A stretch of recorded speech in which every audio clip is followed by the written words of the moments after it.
So the point is that if we, my husband, he says we need to have engaged participants, not just observe. Thank you, Andrew. Yes. Awesome. Yes. So the point is that if we started really looking at things, and everybody bought into it at the conference because it makes logical sense. One toxin, a toxin is a toxin, right?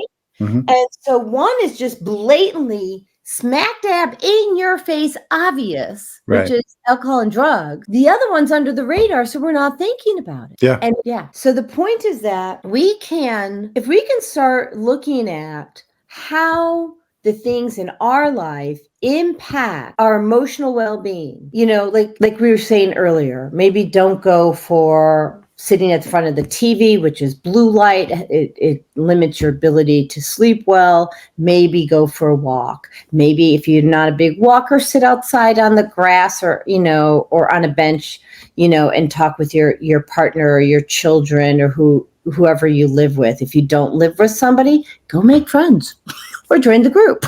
Yeah, exactly.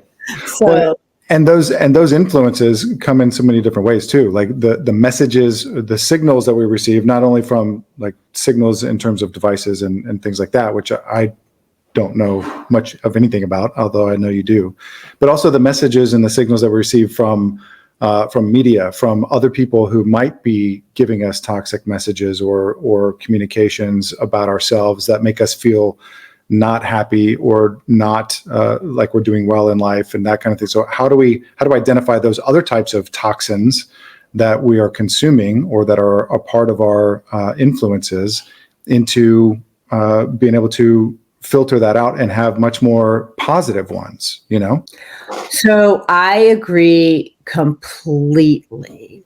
So we have to consider about how we act and what we say before we choose to move forward with an action and what signal we're sending.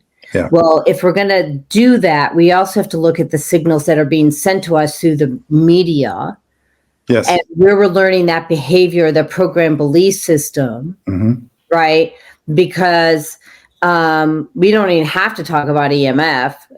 Because that's a whole nother topic. Right. But the signals that you're getting or the messages or the programming, like back in the day, so I'm 60, going to be 61 this year, and we didn't have advertising for drugs on TV, right? Right. And I remember when that first started happening, and I scratched my head and I thought, how is that okay? Right?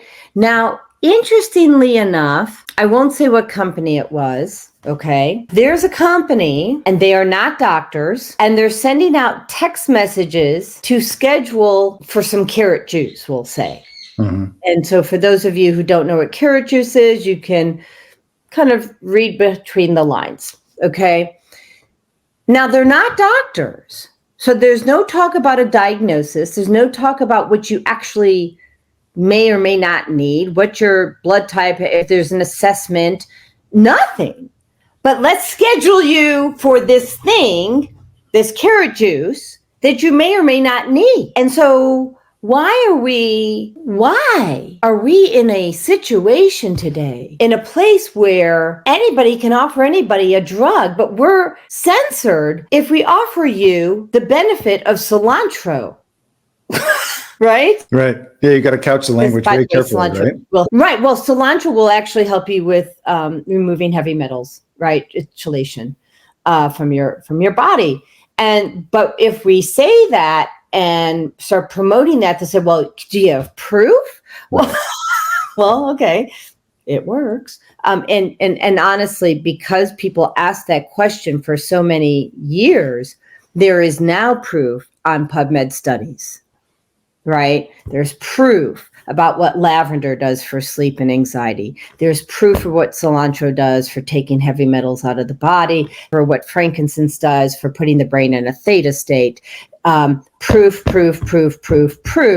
that plants are about as powerful as they get when it comes to self-healing and helping you with your own ability to self-heal. Right? Because the truth of the matter is, and I'm an ordained minister, and I'm not a really big Bible bumper, quite frankly, even though, and I want to just say this. because for some reason, I am just called to do so. Jesus came here and he had his 12 disciples, and they went around and they healed people. And his message wasn't build churches and take money. His message was that you are a divine child of God and that you can self-heal.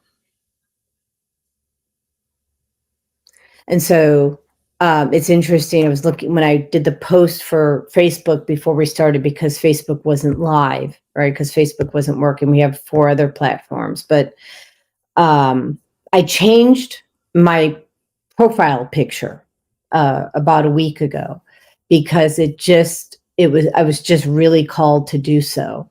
And instead of having my image as the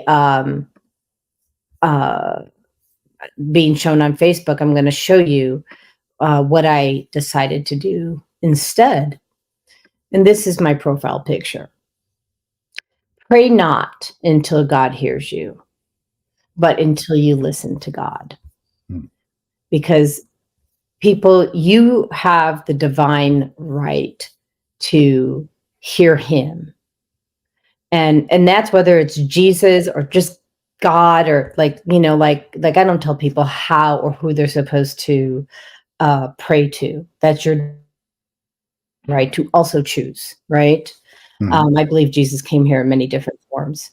And but the point is that you have a right, you have a divine right to clean water, clean food, clean air, and to be able to have harmony with others, right?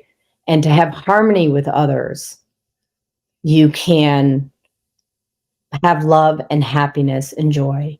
And really what Lucas is doing here today is giving you an easy path to that, right? It's affordable. It's what, $99 a month? Yeah, that's the most anybody would ever pay. I mean, for example, if you use Rev 20, you can get 20% off. That's like the easiest thing. And if you happen to have a teenager, then your teenager would get a free account with that as well. And when we contract with employers and organizations and stuff, there's massive bulk discounts. But I want to use your point to kind of jump off into 2 other things too, if I can. Please. One of them is with regard to the clinical versus subclinical level. When you're talking about studies and research and things like that, there's also a lot of research of talking about support and peer support and educational information, things like that. So the type of support that we provide and having a clinical result, and that it is, especially when you're engaged in more of it for longer periods of time, that we're going to show, like with one of our partners, for example, we're going to be able to document how better engagement through more types of support over longer periods of time have significant improvement on overall health and well-being, and markedly so, to the point where it's going to reduce the costs in these other areas of life in a clinical setting. So by using subclinical help, you can wind up having a clinical effect. And I'm saying that now as a generality based on third-party information, but I'm saying that's where we're also going as an organization, to be able to prove and document that with research partners' help and things like that.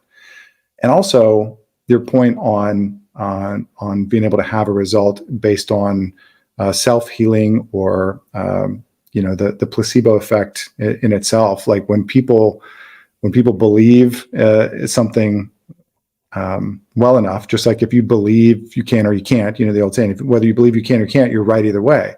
So the same thing can be such for lots of different things in life and overall health and well-being, that if we believe that we are healthy, and then we can show up healthy, and that can be expressed in many different ways as well. So spot on, the placebo effect, right? So the placebo effect is another way of saying, like you said, what you believe, but it's also dealing with what I work with a lot, which is the subconscious mind. So if our subconscious mind program from like when we were kids that we need a pill for every ill, then our belief system is that's what heals us. Right. And when you look at studies, certain studies, and I don't know which ones they are right now, it doesn't really matter. There's enough of them out there, people, where you have the placebo effect. And I'm like, oh, it's just actually more effective. Well, because people who believe that they're going to get better just do. And if you're happy, you get better. And I know a lot of people over my lifetime who were smoking cigarettes, and I'm not advocating for this, okay, but smoking cigarettes and drinking, and not like heavily, but whatever, and eating crappy food. But they had a lot of love and they had a lot of joy, and they didn't really get sick because they were focused on the love and the happiness and joy.